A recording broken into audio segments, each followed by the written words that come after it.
মন্দিরে থাকার মহারাজ আজকে আমরা রাস্তায় নামতে হলো। কেন নামতে হলো? অধর্মের প্রতি আমরা স্বধর্মে আনার জন্য আমরা এই ভারতবর্ষে বাংলাদেশও আমাদের ভারতবর্ষের ভিতরে ছিল। খানিকক্ষণে আমরা 1971 সালে বাংলাদেশের যে অত্যাচার আর সেই 2024-এর অত্যাচার, তার চেয়ে বড় নৃশংসভাবে এই বাংলাদেশের যে অবস্থা, বাংলাদেশের যে আমাদের মঠ মন্দির হিন্দু সমাজের উপর নারীর উপরে যা বিতরণ অত্যাচার চলছে, যার জন্য আজ সাধু সমাজ আমরা রাস্তায় নেমেছি।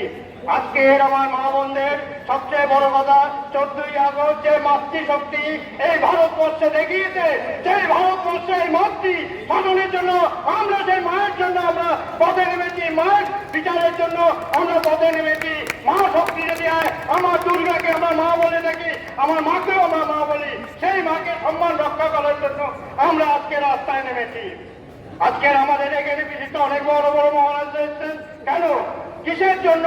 আমাদের কিসের জন্য? আমরা তো ভারত মন্দিরে গেলাম না।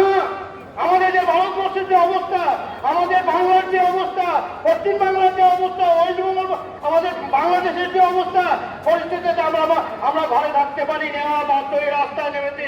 অনেক লোক আমাদের বলে, মহারাজ আপনারা ঘরে সাধন ভজন করবেন, রাস্তায় কেন যাচ্ছে? আজকে যদি সেই কথায় মহাভারতের যুদ্ধ কেন? এই সেই নারী নিয়ে যেমন অত্যাচার হয়েছে, ধ্বংস হয়ে গেছে।